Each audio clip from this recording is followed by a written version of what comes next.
Halo pemirsa, selamat malam dan selamat berjumpa kembali dalam acara pemaparan platform ekonomi Jokowi JK yang diselenggarakan oleh kelompok pengusaha pendukung Jokowi JK. Acara ini bersifat independen dan bertujuan untuk memberikan kesempatan bagi Anda, pemirsa, untuk mengetahui arah kebijakan dari perekonomian pemerintahan yang baru di bawah kepemimpinan calon presiden dan calon wakil presiden Jokowi Yusuf Kala. Namun sebelum kita menyaksikan bersama-sama platform ekonomi Jokowi JK, ada catatan-catatan penting yang perlu menjadi perhatian Presiden mendatang. Dan catatan-catatan penting ini disampaikan oleh 3 orang pakar ekonomi. Yang pertama adalah Ari Sumarno, mantan Dirut Pertamina, yang akan memaparkan tantangan ekonomi Indonesia di sektor energi. Lalu Profesor Dr. F.G. Winarno yang akan memaparkan tantangan Indonesia ke depannya di bidang pangan. Dan Dr. Ferdinand Nainggolan MBA yang akan memaparkan pemikiran strategis di bidang logistik dan infrastruktur. Pemirsa, marilah bersama-sama kita simak pemaparan platform ekonomi Jokowi JK. Baik, Assalamualaikum warahmatullahi wabarakatuh. Selamat malam Ibu Bapak sekalian. Bapak Ibu sekalian, malam ini saya kira kita tidak berada pada sesi yang berjarak karena pembicara kita dan calon presiden yang diajukan oleh komunitas di sini adalah yang berasal dari komunitas ini juga. Pak Jokowi dan Pak JK adalah sama-sama seperti Anda pengusaha dan sama-sama profesional. Oleh karena itulah maka tadi disampaikan oleh Prof. Anwar Nasution, kebijakannya dijamin akan business friendly. Saya kira ini adalah hal-hal yang mendasar yang perlu kita bicarakan pada malam ini. Oleh karena itu, tanpa membuang waktu, sudah hadir 3 panelis di sini dan saya kira Anda sudah sangat jelas siapa saja. Yang pertama adalah Bapak Ari Sumarno yang selama 31 tahun bergelut di Pertamina, yang terakhir tampil sebagai CEO Pertamina dan dengan berani melakukan transformasi besar-besaran di Pertamina. Oleh karena itu mari kita dengarkan Pak Ari Sumarno akan menjelaskan mengenai analisanya, pandangannya mengenai energi ke depan. Kita beri aplaus yang meriah untuk Bapak Ari Sumarno.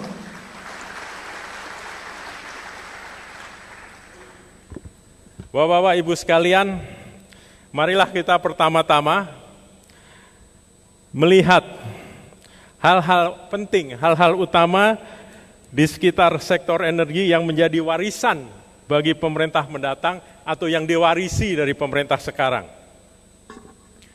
Yang pertama adalah warisan beban subsidi yang besar. Warisan kedua adalah krisis listrik. Warisan ketiga adalah sektor minyak bumi dan BBM yang lemah. Warisan keempat adalah investasi khususnya di sektor migas yang tidak menarik. Ya, dengan melihat pada warisan tersebut, ya, saya melihat ada 3 prioritas yang harus dilaksanakan. 1, penanggulangan subsidi BBM. 2, meningkatkan kehandalan dan efisiensi dalam penyediaan dan penggunaan energi. 3, menciptakan iklim investasi yang kondusif dan menarik. Subsidi BBM, ya, opsinya adalah menanggulangannya adalah dengan menaikkan harga sekaligus seperti 2008, 2013, atau kita lakukan secara bertahap. Kedua adalah meningkatkan kehandalan dan efisiensi penyediaan energi. Dan untuk itu yang paling penting pertama adalah crash program untuk kelistrikan. Dan menyelesaikan sesegera mungkin paling tidak 20 gigawatt. Kemudian action plan ketiga adalah menciptakan iklim investasi yang kondusif dan menarik. Yang kembali ingin saya tekankan adalah crash program kelistrikan oleh pimpinan tertinggi negara. Ya, kita harus bisa menciptakan investasi di sektor listrik yang lebih kondusif. Terima kasih Pak. Wabillahi taufiq wal hidayah. Wassalamualaikum warahmatullahi wabarakatuh. Terima kasih Pak Ari. Ya, Bapak Ibu sekalian, selain energi, ini menyangkut masalah pangan. Karena sepertiga dari pangan dunia tanpa kita sadari sekarang telah dikonversi menjadi energi.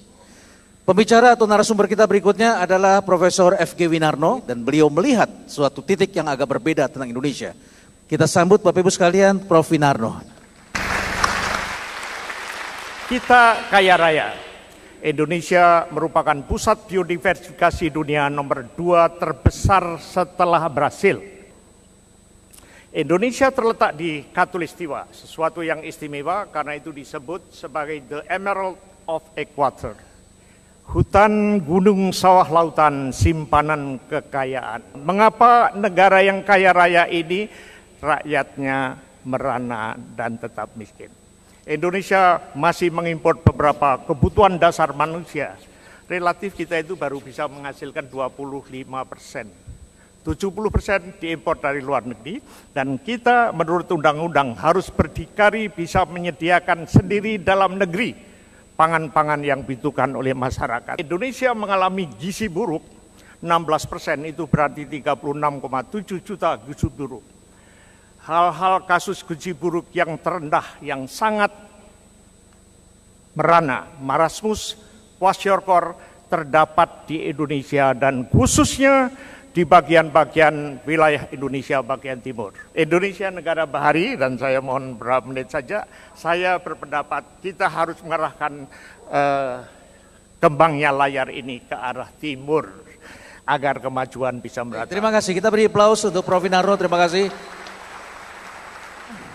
Pak Jokowi pernah bicara tentang jalan tol laut yang disalah tafsirkan oleh sejumlah orang, seakan-akan itu jalan tol di atas laut.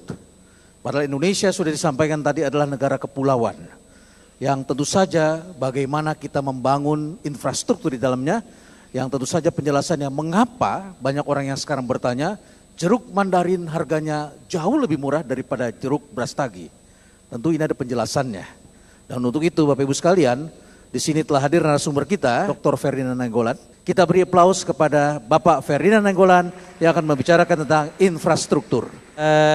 Logistik, trade, and infrastructure service. Ini adalah isu pokok yang harus kita tanggulangi kalau kita mau bersaing di pasar lokal maupun pasar internasional. Kalau kita mau berdagang bagus dengan luar negeri, maka kita harus memahami mother vessel ini atau mainline operators ini supaya kita bisa meng-track perdagangan kita dan bisa meng-track juga pelabuhan kita yang mungkin nanti akan kita bisa bangun di Indonesia.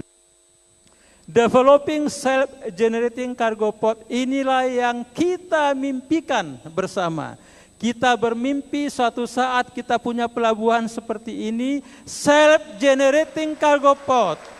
We do not need to send our product to Singapore because we have enough cargo. Kita punya kargo 40 juta metric ton. Why should we go to Singapore? Kita lihat bahwa model daripada logistik kita parsial. Ada ship, train, trucks, dan air cargo. Maka ke depan Bapak Ibu sekalian, kita harus memikirkan intermodal transportation. Jadi ada integrasi antara ship, train, truck, dan air cargo.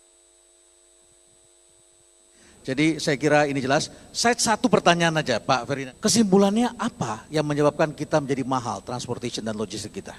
Yang pertama, kita tidak punya infrastruktur yang cukup. Terutama kita tidak punya pelabuhan hub and spoke yang besar. Sehingga kapal-kapal besar tidak mungkin masuk ke tempat kita. Baik, oke. Terima kasih Pak Ferdinand. Bapak Ibu sekalian, sekedar kesimpulan dari apa yang disampaikan. Yang pertama tadi kita sudah bicara tentang energi.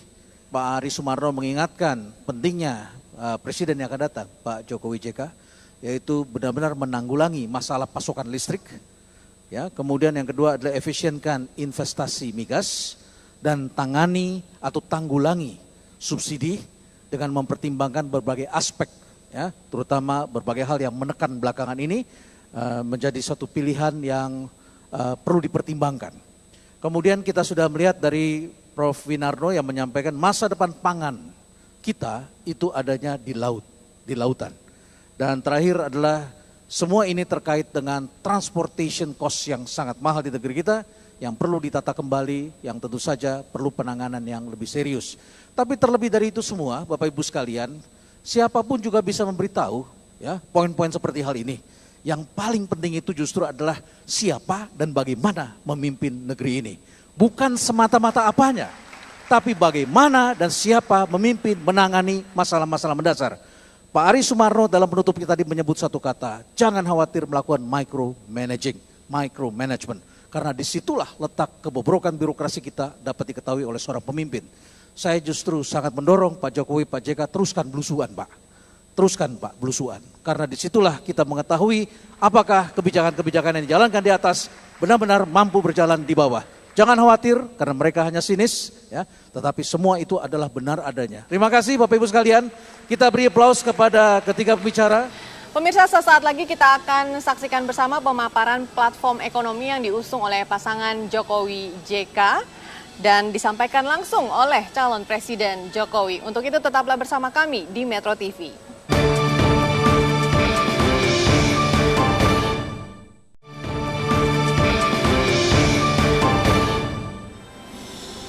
Pemirsa, bagaimana arah kebijakan ekonomi yang diusung oleh pasangan Capres-Cawapres Jokowi JK? Marilah kita simak bersama pemaparan platform ekonomi Jokowi JK berikut ini.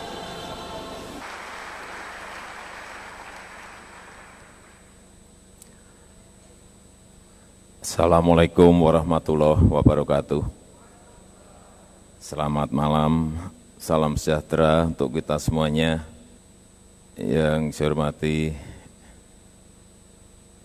calon Wakil Presiden Republik Indonesia, rekan dan teman baik saya, Bapak Dr. Andes Muhammad Yusuf Kalla, senior-senior saya yang berada di depan yang tidak bisa saya sebutkan satu persatu, serta Ibu dan Bapak sekalian. Pada kesempatan yang baik ini, perkenankanlah saya langsung menyampaikan apa yang ingin saya sampaikan. Ibu dan Bapak sekalian, banyak yang menyampaikan bahwa problem kita ini problem masalah infrastruktur. Problem kita adalah problem yang berkaitan dengan hal-hal yang bersifat fisik. Menurut saya, problem besar kita adalah masalah yang berkaitan dengan mentalitas kita.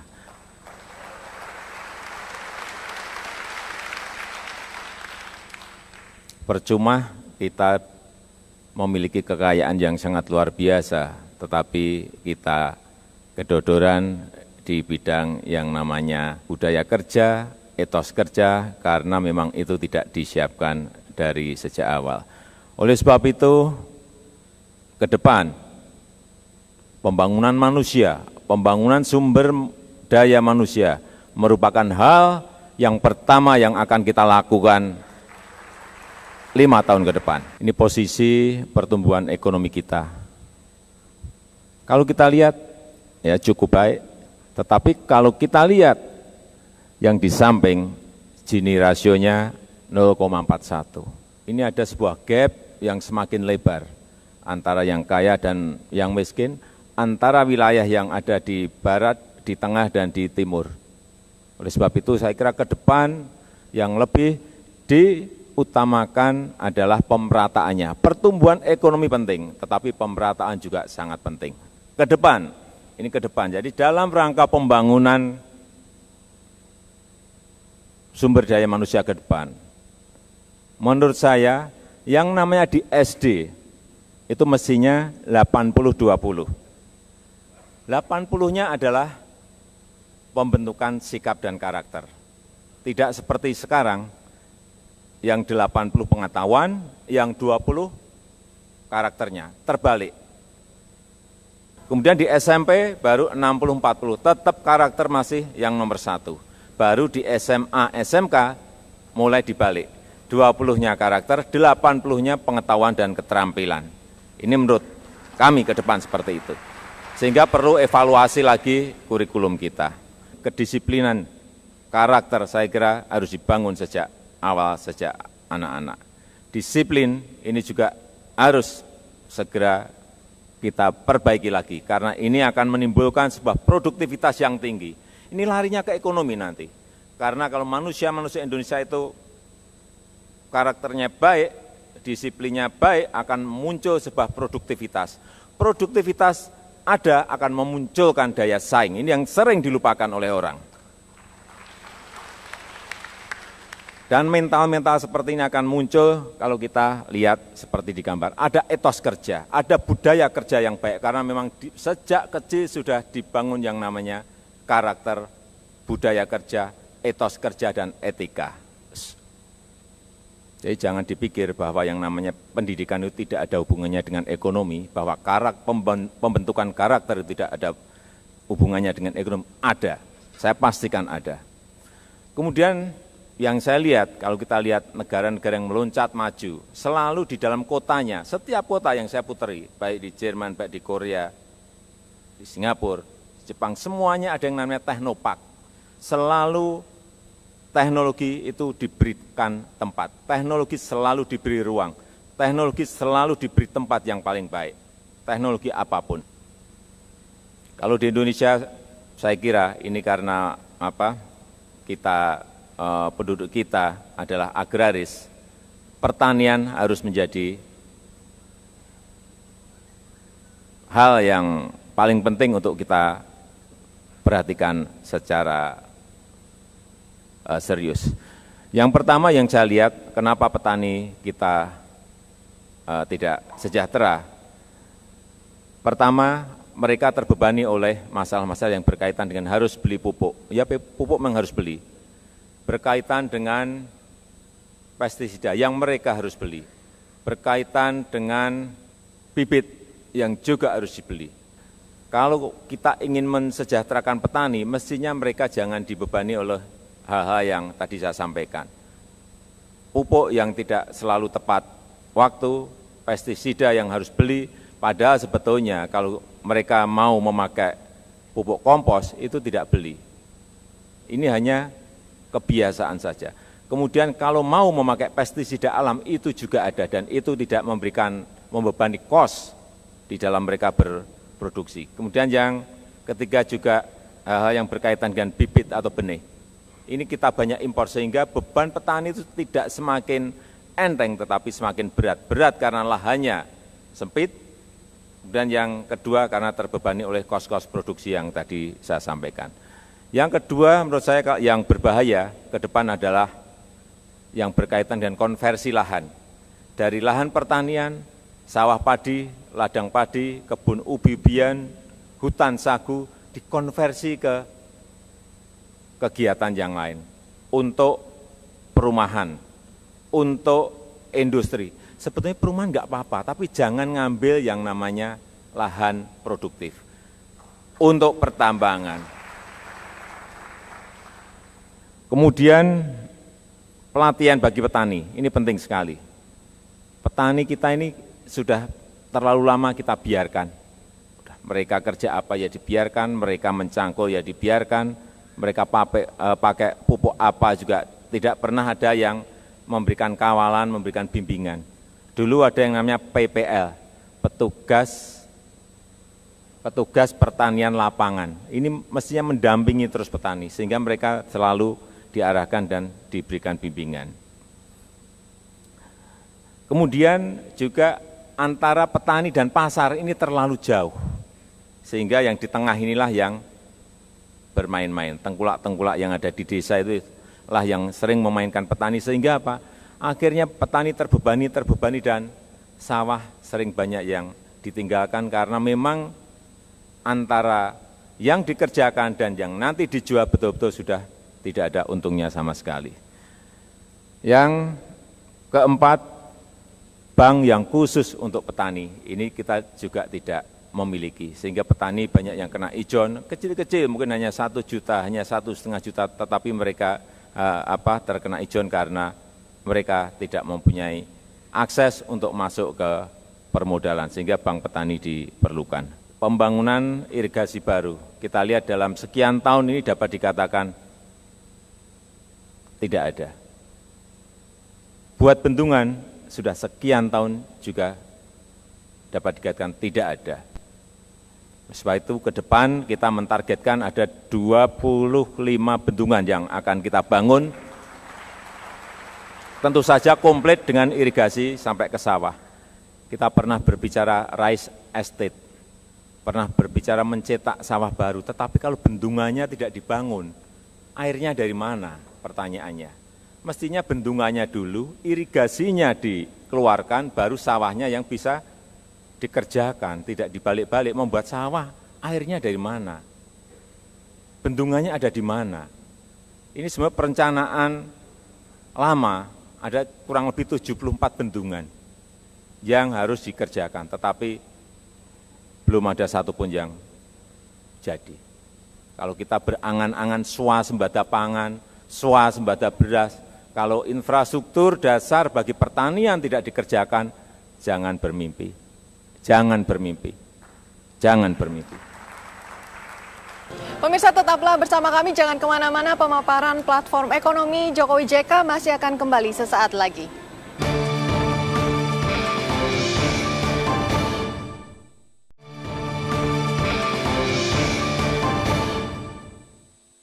Dan yang kedua mengenai energi. Energi saya kira juga simpel-simpel sebetulnya. Kita ini terlalu tergantung kepada BBM, listrik tergantung pada BBM. Padahal kalau bisa kita alihkan ke gas, bisa kita alihkan ke batu bara, ini langsung jatuh. Subsidi kita langsung kita dapat 70 triliun dari listrik kalau kita bisa mengefisienkan subsidi APBN kepada listrik. Tetapi tidak tahu kenapa tidak dilakukan. Bapak Ibu tahu kenapa tidak dilakukan? Karena ada kepentingan, hanya itu aja.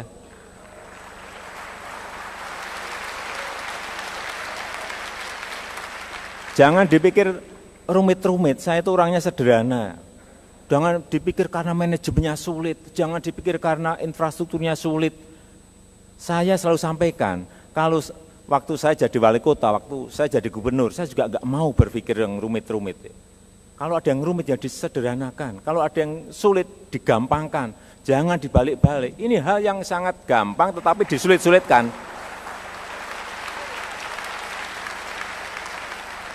Karena tidak ada niat dan tidak ada kemauan. Ngerti ini, jurusnya udah ngerti semuanya, dah tahu. Orang pinter-pinter semuanya banyak, tahu, tapi ada kepentingan di sini. Hanya itu aja kuncinya.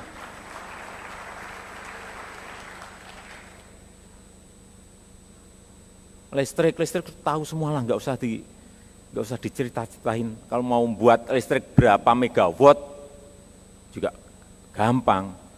Tapi problemnya saya dengar dari pelaku-pelaku, izinnya rumit, izinnya harus bayar, izinnya harus datang ke sini, balik ke sini, datang ke sini, loncat ke sana. Ya kalau seperti itu tidak diselesaikan dan tidak ada komitmen yang jelas, tidak ada niat yang jelas, tidak kemauan yang jelas, ya sampai kapal itu muter, nggak rampung-rampung. Jadi pimpinan tuh jangan rumit-rumit itu. Kalau saya mesti saya beri target, menteri pasti saya beri target. Targetnya sekian tahun, misalnya ini, listrik harus terbangun sekian ribu megawatt. Kalau enggak, misalnya 10.000, berarti per tahun harus 2.000. Kalau kita lihat setahun aja enggak hanya dapat 100, ya maaf. Yang ngantri ingin jadi menteri itu ribuan.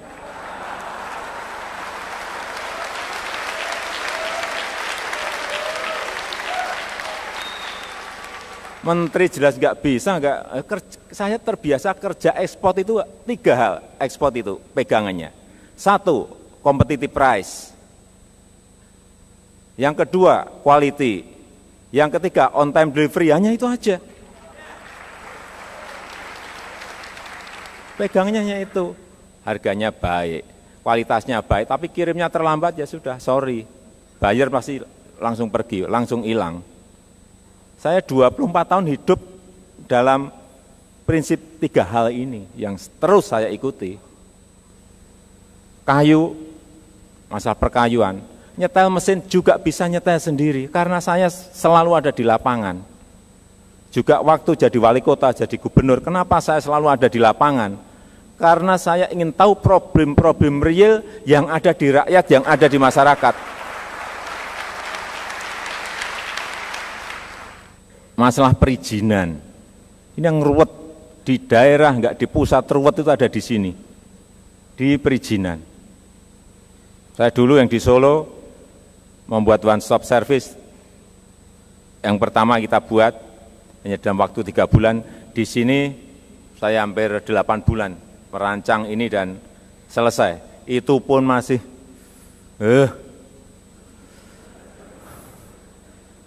nggak gampang memang, nggak gampang.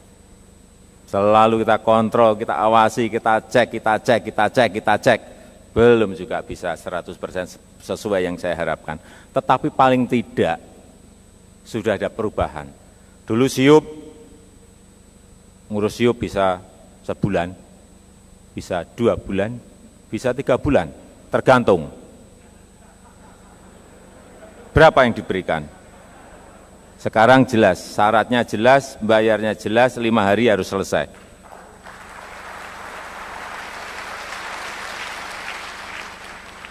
IMP juga kita sudah punya IMP online. Jadi Bapak Ibu kalau mau bikin IMP dari rumah aja, nggak usah datang ke kantor. Kalau datang ke kantor tawar-menawar. Apa sih yang nggak bisa kita online kan gitu loh. Zamannya zaman IT kayak gini masih orang ketemu orang gitu loh. Ini kan hanya apa? Kembali lagi apa? Mau atau tidak mau, niat atau tidak niat, hanya itu aja. Dan ini juga bisa dinasionalkan, bisa. Semua daerah harus online, bisa. Bisa. Izin online. Kemudian yang di sini pajak, restoran pajak, hotel, semua di online kan bisa. Sekarang juga sudah kita mulai tahun kemarin kita pakai e-budgeting, e-purchasing, e-katalog, pakai e-audit, kita semuanya. Saya nggak pinter, i-ian itu nggak pinter saya. Online juga nggak pinter-pinter amat lah, tapi saya bisa panggil programmer. Saya minta budget bisa dikontrol, gimana caranya? Oh bisa Pak, pakai e-budgeting, buatin 2 minggu rampung. E-purchasing, buatin, nggak ada 3 minggu rampung. Anak-anak muda sekarang pinter-pinter banget, masalah kayak gini gampang banget itu. Ini perintah ini hanya masalah perintah saja kan. Membangun sistemnya, kemudian memberikan kepada kantor, ini dilaksanakan, dicek sampai ini menjadi sebuah budaya kerja. Kalau sudah baru bisa ditinggalkan. Tapi harus dicek terus. Infrastruktur, tadi juga sudah disampaikan. Ini yang saya lihat. Saya berikan contoh harga produk semen. Di Jawa hanya 50.000 sampai 60.000. Saya lihat di Papua harganya bisa 1 juta sampai 1,5 juta. Bayangkan, di mana rasa keadilan kita? Karena tidak ada manajemen distribusi logistik yang berasa keadilan. Dibiarkan saja yang di sana biarin, harganya mau 500.000, mau 1 juta, nggak ada. Sehingga menurut saya yang namanya pembangunan tol laut itu mutlak dikerjakan. Ini gambarnya. Dari ujung barat sampai ke ujung timur. Ada kapal ini diperlukan. Karena apa? Kalau tidak, barang yang ada di Papua, produk-produk pertanian, produk-produk hutan tidak bisa dibawa ke barat. Begitu juga produk-produk manufaktur atau produk-produk yang ada di Jawa, di Sumatera juga tidak bisa dibawa ke timur. Kita ini negara maritim, nggak punya tol laut. Yang kita urus adalah tol darat. Yang di darat pun seharusnya adalah double track kereta api untuk juga mengefisienkan harga transportasi yang ada. Karena kos transportasi kita ini nggak di darat, nggak di laut, mahal semuanya. Sehingga double track di Sumatera, double track di Jawa, double track di Kalimantan, dan lain-lainnya itu sangat diperlukan. Dan saya sudah punya hitung-hitungan, juga bukan uang yang banyak. Kalau APBN mampu, silahkan kerjakan dengan APBN. Kalau APBN tidak mampu, investor banyak yang ngantri, banyak sekali. Asal kembali lagi perizinannya jangan dirumit-rumitkan. Kuncinya hanya di situ aja.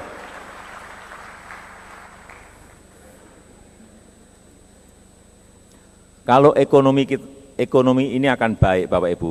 Kalau ekonomi ini baik, yang diperlukan adalah menjaga stabilitas. Saya meyakini kalau hal-hal yang sederhana tadi, hal-hal yang rumit-rumit tadi disederhanakan, hal-hal yang sebetulnya mudah itu lebih digampangkan. Saya kira untuk mencapai pertumbuhan ekonomi 7 juga bukan sesuatu yang sulit. Bukan sesuatu yang sulit. Asal dengan catatan, asal jangan ada faktor-faktor eksternal yang mempengaruhi. Bukan sesuatu yang sulit. Tetapi kalau ekonomi sudah nantinya berada pada posisi yang baik, perlu yang namanya stabilitas keamanan. Sehingga ke depan kita jangan TNI kita, TNI Polri kita jangan seperti sekarang. Kita harus bangun TNI kita, pertahanan kita agar kita bisa bangga bahwa negara ini memang mampu dan kewibawaan negara ini juga ada. Dengan cara apa? Kalau yang lain-lain mungkin mau beli ini, mau beli ini, mau beli ini. Kalau saya cukup beli drone 3 dulu cukup. Ini pesawat tanpa awak yang dipasang di 3 wilayah itu. Dengan pesawat tanpa awak ini, dengan drone ini, komandonya bisa di Jakarta, komandonya bisa di Bandung, komandonya bisa di Makassar, atau di 3 wilayah itu, saya kira enggak ada masalah. Dan juga dengan drone ini bisa untuk hal-hal yang berkaitan dengan ekonomi, bisa untuk memantau illegal fishing, bisa dipakai untuk memantau illegal logging, bisa juga dipakai untuk memantau kebakaran kalau ada. Bukan hanya untuk pertahanan. Jadi ada drone di sana, masuk ke satelit masuk ke pusat komando, bisa ada sasaran apa, tinggal diperlukan apa, apakah pesawat tempur, apakah kapal perang di laut, ataukah darat, bisa dilakukan untuk urusan pertahanan, tapi juga bisa dipakai untuk urusan ekonomi, tadi yang saya sampaikan. Kemudian saya kira penting sekali juga kita ini menjaga inflasi. Inflasi ini sering kita tidak berikan porsi yang baik, padahal percuma pertumbuhan ekonomi baik tetapi inflasinya juga tinggi, enggak ada artinya. Dan inflasi itu apa sih sebetulnya? Kalau saya hanya menjaga pasokan, kemudian mengontrol manajemen distribusinya. Saya pernah lakukan di Solo, selalu saya cek stok di distributor, kemudian saya cek distribusinya benar atau enggak benar. Pernah kita inflasi hanya 1,53%, terbaik di Indonesia saat itu. Artinya ini juga pekerjaan lapangan. Kalau itu dilakukan, pertumbuhan kita misalnya 6% atau 7%, inflasinya hanya 1,5%, ya itu baru dapat kita. Kalau ini tinggi, ini tinggi, ini juga lebih tinggi, ya enggak ada artinya. Saya kira kita sepakat bahwa pertumbuhan ekonomi itu penting untuk menciptakan lapangan pekerjaan. Oleh sebab itu, yang namanya investasi harus dibuka seluas-luasnya, investor harus diberikan ruang yang seluas-luasnya, sehingga lapangan pekerjaan akan tercipta di mana-mana. Saya kira itu yang bisa saya sampaikan pada kesempatan yang baik ini. Terima kasih. Selamat malam. Wassalamualaikum warahmatullahi wabarakatuh. Ya, pemirsa tetaplah bersama kami. Acara pemaparan platform ekonomi Jokowi JK masih akan kembali sesaat lagi.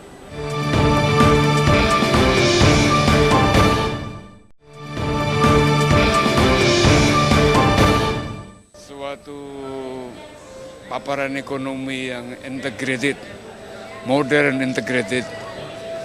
Saya sendiri surprise adanya mengenai soal energi, bagaimana mempercepat BBM ke BBC, drone, strategik, pertahanan tadi, lalu mengenai penanggulangan masalah infrastruktur untuk menanggulangi high cost logistik, gitu.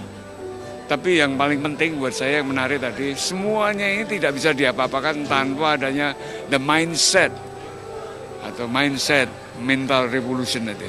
Menurut saya pemaparan tadi itu sangat berguna karena memberikan pemahaman yang lebih baik lagi, dan saya rasa memang sebaiknya setiap calon presiden dan wakilnya memberikan pemaparan-pemaparan seperti ini untuk mungkin berbagai industri supaya masyarakat akan lebih jelas apa yang nantinya akan dikerjakan oleh masing-masing calon presiden.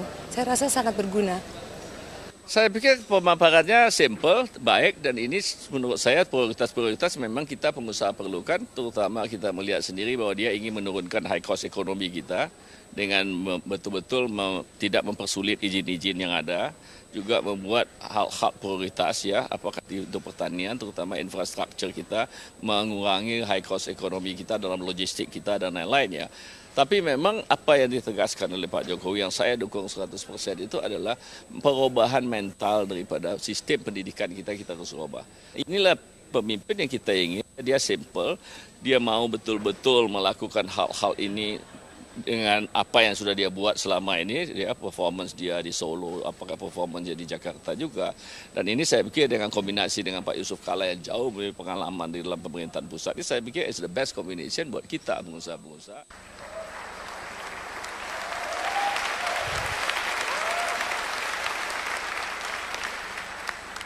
Assalamualaikum warahmatullahi wabarakatuh. Salam sejahtera untuk kita semuanya. Selamat malam. Saudara sekalian, Pak Capres Jokowi dan seluruh hadirin teman-teman sekalian. Para teman-teman yang hadir di sini sebenarnya Anda harus berbahagia. Pertama, kita ini semua satu komunitas. Pengusaha, Pak Jokowi background pengusaha, saya pengusaha. Ya, apa yang kurang nanti masa depan bangsa ini? Memang sekarang ini dunia berubah.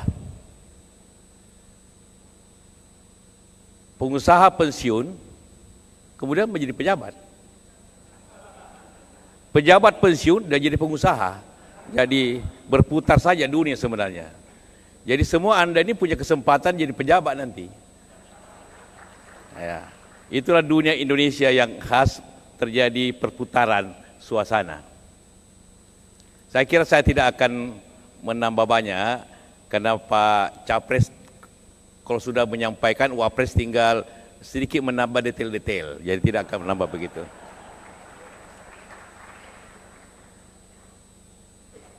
Sebenarnya suasananya begini hari ini. Tadi kita semua hanya sempat melihat 3 pemaparan terakhir. Seakan-akan Indonesia ini seperti apalah terbelakangnya. Kita malu juga mendengarkan semua ini. Tapi bagi pengusaha, itu kan luar biasa. Kalau Indonesia maju kayak Singapura, kita mau bikin apa lagi? Justru karena banyak kekurangannya, ini kesempatan luar biasa untuk investasi kan?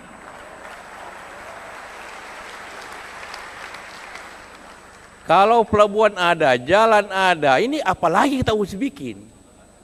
Kalau pangan sudah lebih, kalau apa sudah lebih, ya kita melongo aja di telik negeri. Justru karena kurang, kita punya kesempatan hebat untuk negeri ini kan, gitu kan?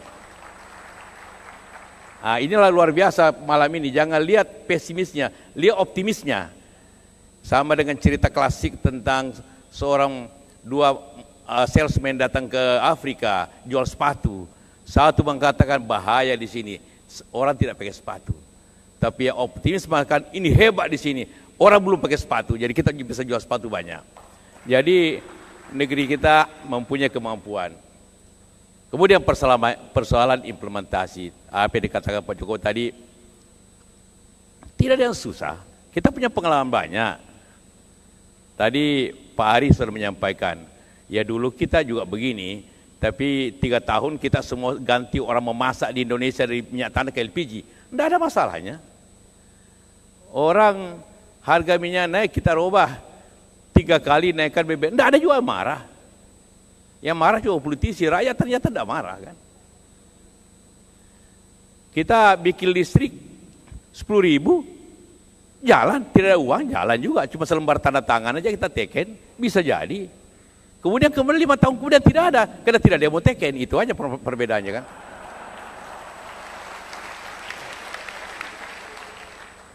Negeri ini, kalau tidak ada uangnya, masih ada yang jaminan terakhir, tanda tangan Menteri Keuangan.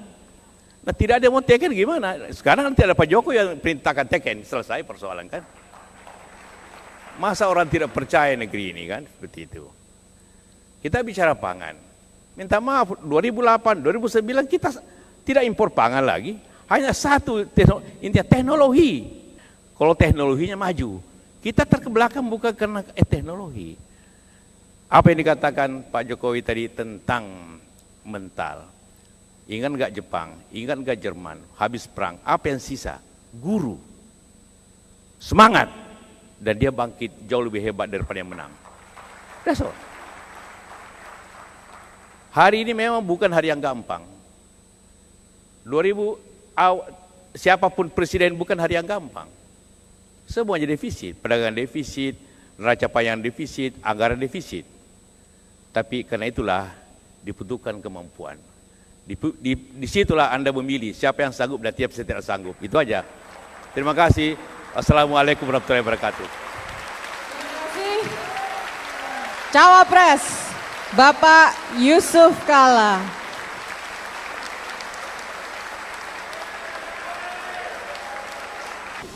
Ya pemirsa, semoga rangkaian acara yang kami persembahkan tadi bisa memberikan pemahaman yang lebih mendalam lagi mengenai platform ekonomi yang diusung oleh pasangan Capres-Cawapres 2014-2019 Joko Widodo dan Yusuf Kala. Terima kasih atas perhatian Anda. Sampai jumpa di lain kesempatan. Saya Frida Litwina undur diri. Selamat malam.